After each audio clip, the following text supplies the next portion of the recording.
In April 1961, Yuri Gagarin became the first human in space, and the first human in space that needed a watch. He wore the STURMANSKIE, as you can see right here. Here's a picture of him, quite a decorated cosmonaut.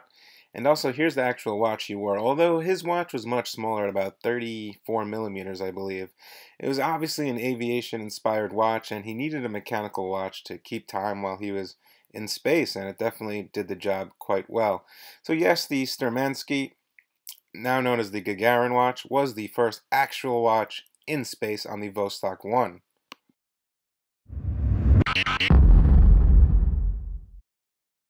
In 1962, Scott Carpenter wore a modified Breitling NAVITIMER.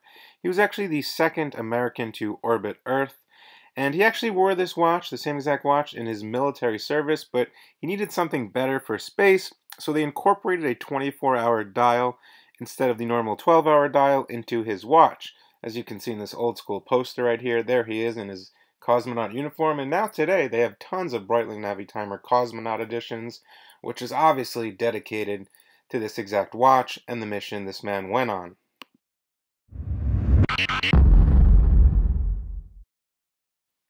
On the second mission to space by Russia in 1965, cosmonaut Alexei Leonov performed the world's first spacewalk, and guess what he was wearing? He was wearing a Polyot STRELA chronograph. It was definitely smaller back then, about 37 millimeters. You can actually get a glimpse of the movement right here. And it's quite a nice looking watch. They still are actually produced today, and they're very nice looking watches. They're obviously mechanical chronographs. As you can see right there, it looks very close to the movement of the Omega SPEEDMASTER, but it's a different movement, obviously. And yeah, that's for that.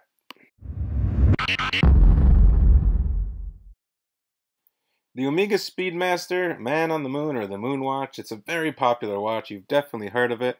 It was worn in 1969 by Buzz Aldrin during the first manned lunar landing, marking it basically as one of the most iconic watches, and it's definitely Omega's best-selling watch even today.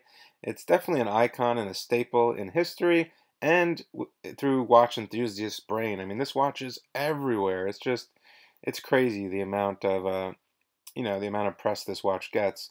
It was approved by NASA over Longines and Rolex, if you didn't know that as well.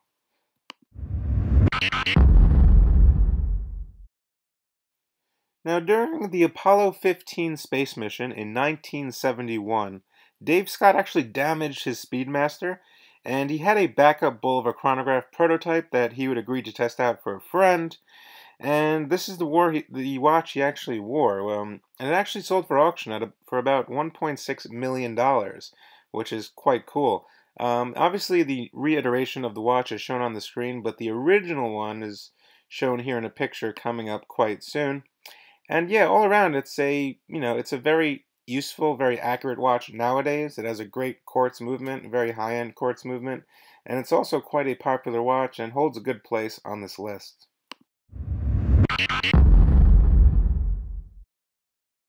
Now, during the 1973 Skylab 4 mission, Colonel William Pogue wore an Omega Speedmaster.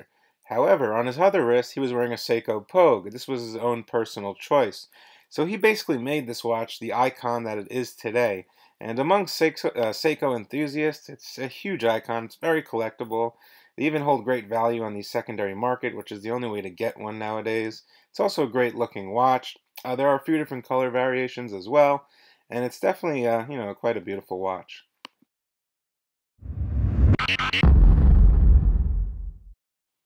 The SINN 140-142 in 1985. Now, German astronaut Reinhard Führer wore a PVD version of the 140S during Spacelab D1, which was a mission funded by West Germany. Now, also, SINN has been used in space missions in the early 1990s as well, earning the brand some good recognition and also making the brand a bit more prestigious, I would say, and more recognized in today's world. SINN still produces tons of different variations of watches, and they even released a re-edition of this watch as the 140A, which it is called today. So yeah, definitely a great looking chronograph. A bit more complicated than some of the other ones we looked at, a bit more modern, considering it was used later in history.